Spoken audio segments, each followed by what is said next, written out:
My name is Leonardo Faedo. I am from Brazil. I'm living in UK since 2020. And I am an agronomist by background, and I work for Coventry University, working at the Center of Agroecology, Water and Resilience. And I work with sustainable farming. And that's how I came across homeopathy, because I look into low residual impact methodologies. And inside of these low residual impact methodologies, homeopathy appears as one of the options that we have. And then, because I combined natural and social sciences, I understood that it was very important that I got training in the topic so that I could better research it.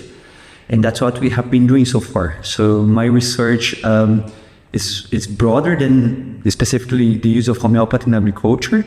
It's one of the topics that I am interested into, but it's one of the most surprising ones in the positive aspect, because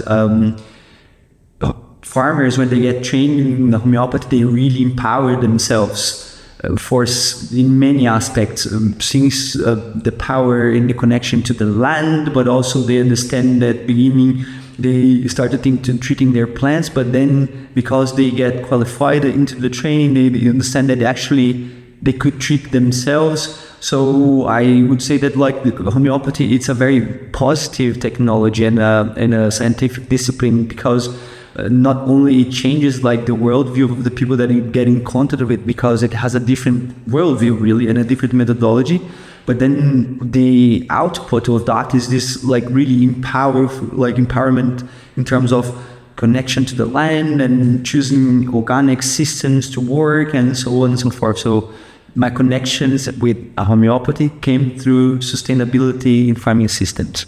So you see, Becca, like we decided to use the word agrohomeopathy because it's a very popular term, especially with English-speaking countries or community.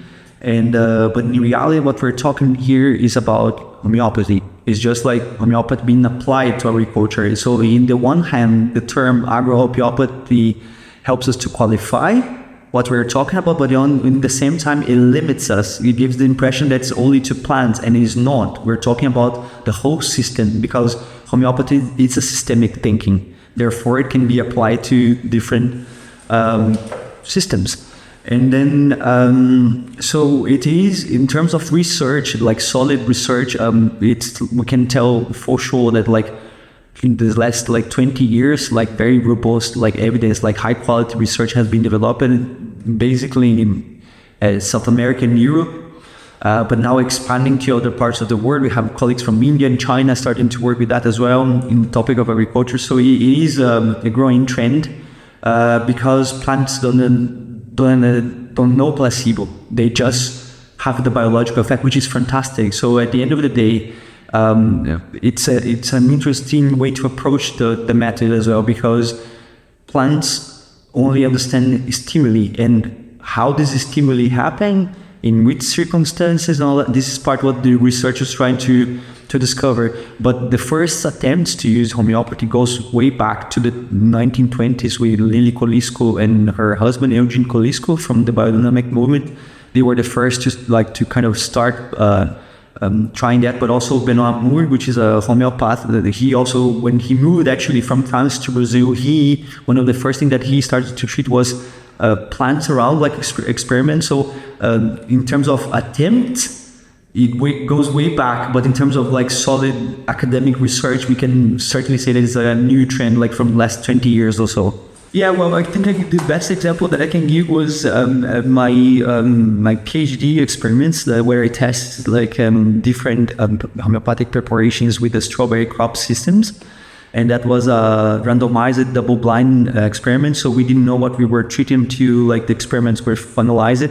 And the interesting thing was that because everything was coded, and when we were assessing the experiments, you saw the difference between the plants and the behavior and the quality of the fruits and the architecture of the plants and the incidence of pest disease. And after, when all the statistical analysis were done, and these results are about to be published now very soon, we could observe that actually the the biggest plants, the more vigorous plants, or using the homeopathic vocabulary, the plants with higher vitality were the ones that were treated with specific homeopathic preparations, for example, sulfur and kali carbonicum. From my personal experimentation aspect, that's one that I can highlight, but I have like several other studies from colleagues that are working in the area that could be interesting, and we can maybe talk another time. But like from a very personal, I can give this example.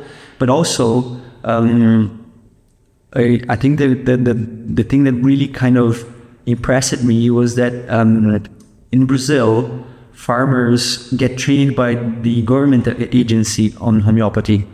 So seeing them using that in practice is incredible, because farmers are very pragmatic people. Either it work or not. So when they apply in the system, they just know my crop's better, it had a better stage. So seeing their impressions on how that impact is really like the most meaningful stuff, you know. I think overall, homeopathy is a very resilient discipline, you know. Despite everything, homeopathy will keep thriving because the impact that it causes in the real life of people is independent of any background research or official opinion on that, because people treat themselves and they feel the results. And the same thing for farmers. And when we're specifically now, a hot topic in the world is sustainable farming systems. Finally, we came to the conclusion that it's kind of a naive thought to think that in a limited world, thinking in limitless production, the accounts don't really fit. And because of that, we kind of reached this moment now that, okay, we have to really re-signify what we're doing. So in terms of green farming, the tendency for the next 10 years is actually, in terms of legislation, to get even more restrict with that. And that's the power that agrohomeopathy is going to expand, because within this agroecological approach, homeopathy not only has the space, but has the potential to become one more of the most powerful toolkits that farmers can have in the world to produce food without residue of pesticides, and also promoting the vitality of the ecosystem. So the challenges are big, but the prospects are even better and even bigger. I would say, well, I only work with organic systems, okay? So I don't work with pesticides or anything like that. But inside of the agroecological world, I work with other methods as well. And like I was explaining to you, like my research line is called subtle agroecologies. And inside of that, we have biodynamic farming, yogic farming, traditional indigenous farming practices, and homeopathy or agrohomeopathy.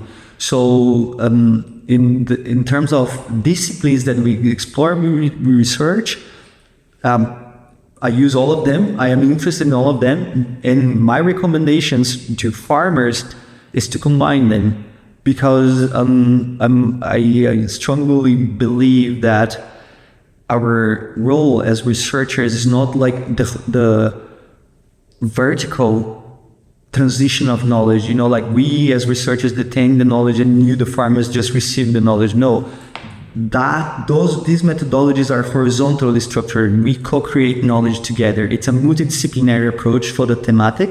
And if it is multidisciplinary, and if it is holistic, and if it is a systemic thinking, they have to combine, because no farm is the same. They can be neighbor, but the farmers are different. The nature of the management is different. So that fits really well with the homeopathy, because we know that every case is singular. So it is for farms. Every farm is different. So I think there is a combination very special there. So